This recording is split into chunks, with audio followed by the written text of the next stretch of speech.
Assalamualaikum warahmatullahi wabarakatuh.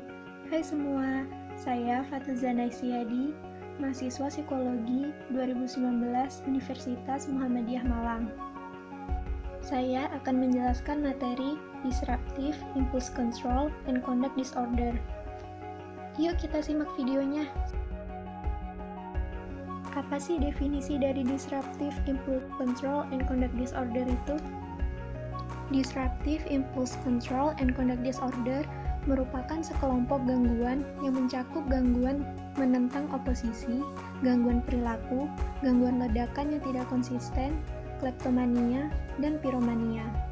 Gangguan ini dapat menyebabkan orang berperilaku marah atau agresif terhadap orang atau properti. Mereka mungkin mengalami kesulitan dalam mengendalikan emosi dan perilaku mereka dan mungkin melanggar peraturan atau hukum. Gangguan ini biasanya dimulai pada masa kanak-kanak atau remaja. Apa sih faktor-faktor penyebab Disruptive Impulse Control and Conduct Disorder? Faktor penyebab dari gangguan tersebut dapat dibagi menjadi dua. Yang pertama, ada faktor biologis dari orang tua. Gangguan ini dapat diderita oleh anak yang terlahir dari orang tua pecandu alkohol, penderita gangguan depresi dan bipolar, memiliki riwayat ADHD atau gangguan perilaku, dan skizofrenia. Selanjutnya adalah faktor lingkungan.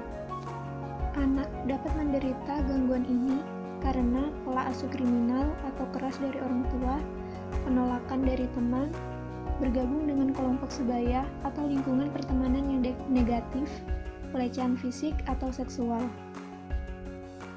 Apa saja sih kriteria dari perilaku Disruptive Impulse Control and Conduct Disorder? Ciri-ciri dasar gangguan yang termasuk dalam kategori Disruptive Impulse Control and Conduct Disorder adalah perilaku agresif dan merusak diri, orang lain, dan benda.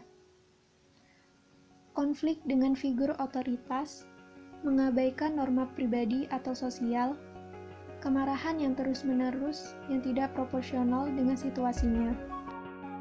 Bagaimana dampak yang ditimbulkan dari perilaku Disruptive Impulse Control and Conduct Disorder? Yang pertama adalah membuat orang lain tidak nyaman, misalnya agresif atau perusakan properti, dan dengan cara yang secara signifikan bertentangan dengan norma sosial atau figur otoritas. Yang kedua adalah merusak fungsi sosial, akademik, atau pekerjaan. Yang ketiga adalah faktor genetik lingkungan. Misalnya, paparan racun dari dalam rahim, psikologis dan sosial, misalnya penganiayaan fisik, penelantaran. Individu yang terkena dampak tersebut beresiko lebih tinggi mengalami depresi dan gangguan kecemasan di masa dewasa. Bagaimana penyembuhan perilaku Disruptive Impulse Control and Conduct Disorder? Yang pertama, ada psychosocial treatments or counseling. Treatment ini berfokus pada pendekatan pelatihan orang tua yang mencakup peningkatan waktu positif antara orang tua dan anak-anak, pemodelan perilaku, penguatan perilaku, penghargaan dan konsekuensi, serta pengembangan keterampilan coping positif untuk menangani perilaku yang sulit. Yang kedua ada Cognitive Behavioral Therapy atau biasa disingkat dengan CBT.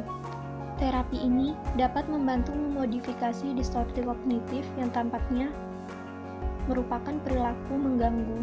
Pendekatan ini membantu anak-anak dan remaja untuk mengembangkan keterampilan pemecahan masalah yang lebih baik dan difokuskan pada peningkatan kontrol, mengenali kesulitan sosial, dan pemicu perilaku mengganggu mereka, dan mengejar alternatif yang lebih efektif. Intervensi yang berfokus pada orang tua dan pengobatan yang tepat juga sangat umum. Yang ketiga adalah parent training. Untuk anak-anak, pelatihan orang tua harus menjadi pendekatan pengobatan utama. Untuk perilaku yang lebih kronis atau parah, psikolog dan dokter kesehatan mental harus mempertimbangkan pendekatan pengobatan multidimensi dan melibatkan guru, orang tua, dan penyedia kesehatan mental. Terima kasih sudah menyimak videonya, semoga bermanfaat. Wassalamualaikum warahmatullahi wabarakatuh.